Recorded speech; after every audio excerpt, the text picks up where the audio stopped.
ജമ്മു കശ്മീരിൽ സൈന്യത്തിന്റെ വമ്പൻ ഓപ്പറേഷൻ.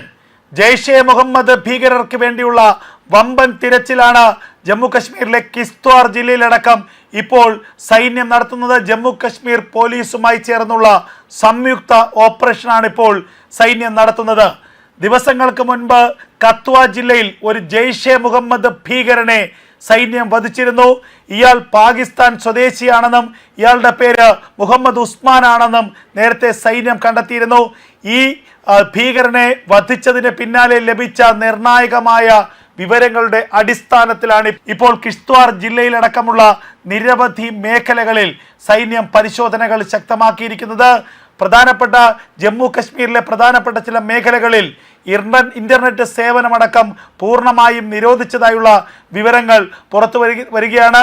ജമ്മു കശ്മീർ ആഭ്യന്തര വകുപ്പിന്റെ നിർദ്ദേശപ്രകാരമാണ് താൽക്കാലികമായി ഇന്റർനെറ്റ് സേവനങ്ങൾ ഇപ്പോൾ നിരോധിച്ചിരിക്കുന്നത്. പാകിസ്ഥാൻ അതിർത്തിയിൽ നിന്നും നിരവധി ഭീകരന്മാർ അതിർത്തി കടന്ന് നുഴഞ്ഞു കയറിയിട്ടുണ്ട് എന്നുള്ള ചില സംശയങ്ങൾ നേരത്തെ തന്നെ സൈന്യത്തിന് ലഭിച്ചിരുന്നു. ജനുവരി 26 റിപ്പബ്ലിക് ദിനത്തിന് ഡൽഹിയിലും രാജ്യത്തെ മറ്റു ചില സംസ്ഥാനങ്ങളിലും വൻ സ്ഫോടക പദ്ധതികൾ നടത്താൻ പാകിസ്ഥാനിലെ ജെയ്ഷെ മുഹമ്മദിന്റെയും ലഷ്കർ ഇ തോയ്ബയുടെയും ഭീകരന്മാർ പദ്ധതിയിട്ടിരുന്നതായുള്ള ചില സൂചനകൾ ഇന്ത്യയുടെ ഇന്റലിജൻസ് സംവിധാനങ്ങൾക്ക് ലഭിച്ചിരുന്നു. അതിൻ്റെ അടിസ്ഥാനത്തിൽ കഴിഞ്ഞ ഒന്ന് രണ്ടാഴ്ചയിലേറെയായി ജമ്മു കശ്മീരിൻ്റെ വിവിധ അതിർത്തി ജില്ലകളിൽ സൈന്യം അതീവ കർശനമായിട്ടുള്ള റെയ്ഡുകളും പരിശോധനകളും നടത്തി വരികയായിരുന്നു.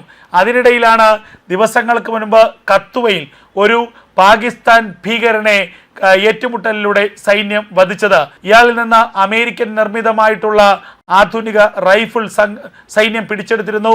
ഇയാളിൽ നിന്ന് ലഭിച്ച ചില നിർണായകമായ വിവരങ്ങളുടെ അടിസ്ഥാനത്തിൽ കൂടുതൽ സ്ഫോടനങ്ങൾ ജമ്മു കശ്മീരിലും രാജ്യത്തെ മറ്റു പ്രദേശങ്ങളിലും നടത്താൻ പാകിസ്ഥാൻ ഭീകരന്മാർ പദ്ധതിയിട്ടിരുന്നതായിട്ടുള്ള വിവരങ്ങൾ ലഭിച്ചു. അതിൻ്റെ അടിസ്ഥാനത്തിലാണ് ഇപ്പോൾ ഏറ്റവും നിർണായകമായ ചില റെയ്ഡുകൾ നടക്കുന്നത്. ജമ്മു കശ്മീരിലെ കിസ്ത്വാർ ജില്ല, ജമ്മു കശ്മീരിലെ മറ്റു മേഖലകൾ, അതുപോലെ തന്നെ ചാർത്തു ഏരിയ തുടങ്ങിയ മേഖലകളിലൊക്കെ തന്നെ ഇപ്പോൾ സൈന്യം അതീവ സുരക്ഷാ പരിശോധനകൾ നടത്തുന്നു എന്നുള്ള വിവരങ്ങളാണ് പുറത്തു വരുന്നത്. ജെയ്ഷെ മുഹമ്മദിന്റെ ഒരു കൊടും ഭീകരൻ പാകിസ്ഥാൻ സൈന്യത്തിന്റെ കൂടി സഹായത്തോടു കൂടി പാകിസ്ഥാൻ സൈന്യത്തിന്റെ കൂടെ പരിശീലനം ലഭിച്ച ഒരു കൊടും ഭീകരനെയാണ് ദിവസങ്ങൾക്ക് മുൻപ് കത്വ ജില്ലയിൽ സൈന്യം വധിച്ചത്. ഇയാളുടെ വധത്തിന് പിന്നാലെ കിട്ടിയ നിർണായകമായ ചില വിവരങ്ങളുടെ അടിസ്ഥാനത്തിലാണ് ജമ്മു കശ്മീർ മേഖലയിൽ ഇപ്പോൾ സൈന്യം തിരച്ചിൽ ശക്തമാക്കിയിരിക്കുന്നത്. നിരവധി ഭീകരന്മാർ ഈ മഞ്ഞുവീഴ്ചയുടെ കാലഘട്ടത്തിൽ അതിൻ്റെ ഒരു സൗജന്യം മുതലെടുത്തുകൊണ്ട് അതിർത്തി കടന്ന് ഇന്ത്യയിലേക്ക് എത്താൻ സാധ്യതയുണ്ട് എന്നുള്ള ചില സൂചനകൾ സൈന്യത്തിന് ലഭിച്ചിരുന്നു. അത്തരത്തിൽ ലഭിച്ച ചില വിവരങ്ങളുടെ അടിസ്ഥാനത്തിലാണ് സൈന്യം ജമ്മു കശ്മീരിലെ വിവിധ മേഖലകളിൽ അതിർത്തി മേഖലയിൽ കത്വ, പൂഞ്ച് അടക്കമുള്ള അതിർത്തി മേഖലകളിൽ ഇത്തരത്തിൽ റെയ്ഡുകൾ ശക്തമാക്കിയത്.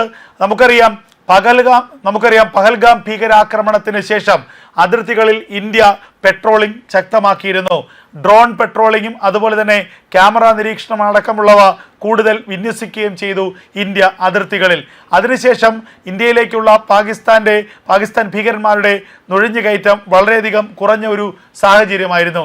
ഈ അവസരം മുതലെടുത്തുകൊണ്ട് ബംഗ്ലാദേശ് വഴി ഇന്ത്യയിലേക്ക് പാക് ഭീകരന്മാരെ കടത്തിവിടാനുള്ള ചില ശ്രമങ്ങൾ പാകിസ്ഥാൻ ആരംഭിച്ചിരുന്നു. അതിനുവേണ്ടി ജെയ്ഷെ മുഹമ്മദിൻ്റെയും ഹിസ്ബുൾ മുജാഹിദിൻ്റെയും ലഷ്കർ ഇ തോയ്ബയുടെയും അടക്കമുള്ള ഭീകര കേന്ദ്രങ്ങൾ ധാക്കയിലും പരിസര പ്രദേശങ്ങളിലും സ്ഥാപിക്കാനുള്ള ചില നീക്കങ്ങളും പാകിസ്ഥാനും ബംഗ്ലാദേശും തമ്മിൽ ധാരണയായിരുന്നു. പാകിസ്ഥാൻ സൈന്യവും ബംഗ്ലാദേശ് സൈന്യവും തമ്മിൽ ചില പ്രതിരോധ കരാറുകളും ഇതിനിടയിൽ ഒപ്പുവെച്ചു എന്നുള്ളതായിരുന്നു യാഥാർത്ഥ്യം. ബംഗ്ലാദേശിലെ ജമാഅത്ത് ഇസ്ലാമി ഭരണകൂടവുമായി പാകിസ്ഥാനിലെ ജെയ്ഷെ മുഹമ്മദ്, ഹിസ്ബുൾ മുജാഹിദീൻ ഭീകര സംഘടനകൾ ശക്തമായ ബന്ധമാണ് അടുത്തിടെ സ്ഥാപിച്ചത്. ഈ ജമാഅത്തെ ഇസ്ലാമി ഭീകരന്മാരുടെയും അവർ നേതൃത്വം കൊടുക്കുന്ന ഭരണകൂടത്തിൻ്റെയും പിന്തുണയോടുകൂടിയാണ് ധാക്കയും അല്ലെങ്കിൽ ബംഗ്ലാദേശിൻ്റെ അതിർത്തി പ്രദേശങ്ങൾ വഴി ഇന്ത്യയിലേക്ക് ഭീകരന്മാരെ കടത്തിവിടാനുള്ള ചില പദ്ധതികൾ ആസൂത്രണം ചെയ്തത്. ഇത് കൃത്യമായി മനസ്സിലാക്കിയ ഇന്ത്യ ഇന്ത്യ ബംഗ്ലാദേശ് അതിർത്തിയിൽ കൂടുതൽ പരിശോധനകൾ ശക്തമാക്കി, കൂടുതൽ പെട്രോളിങ്ങിനായി സൈന്യത്തെ നിയോഗിച്ചു. ഇതുകൂടാതെ തന്നെ ഇന്ത്യ ബംഗ്ലാദേശ് അതിർത്തിയിൽ അവശേഷിക്കുന്ന പ്രദേശങ്ങളിൽ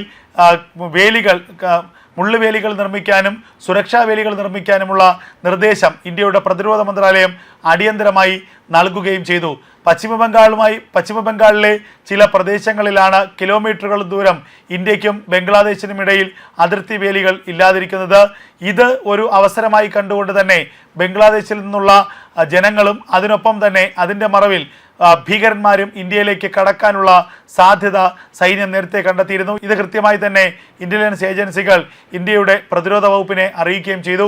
അതിൻ്റെ അടിസ്ഥാനത്തിലാണ് ഇന്ത്യയുടെ പ്രതിരോധ മന്ത്രാലയത്തിൻ്റെ ഏറ്റവും നിർണായകമായ ചില നിർദ്ദേശമുണ്ടായത്. എത്രയും വേഗം ഈ അവശേഷിക്കുന്ന ഇടങ്ങളിൽ കൂടി അതിർത്തി വേലികൾ സ്ഥാപിക്കുകയും ഇന്ത്യ ബംഗ്ലാദേശ് അതിർത്തി കൂടി കൂടുതൽ ശക്തമായി തന്നെ അടച്ചുകെട്ടുകയും ചെയ്യുക എന്ന നിർദ്ദേശം ഇന്ത്യ നൽകിയത്.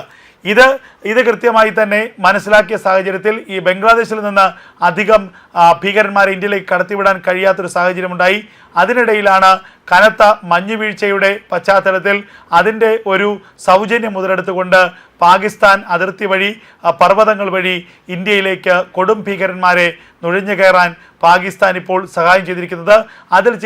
അതിൽ ചില ഭീകരന്മാർ ഇന്ത്യൻ അതിർത്തിക്കുള്ളിലേക്ക് എത്തിയിട്ടുണ്ട് എന്നുള്ള ചില സംശയങ്ങൾ ഇന്ത്യയുടെ സേനയ്ക്കുണ്ട്.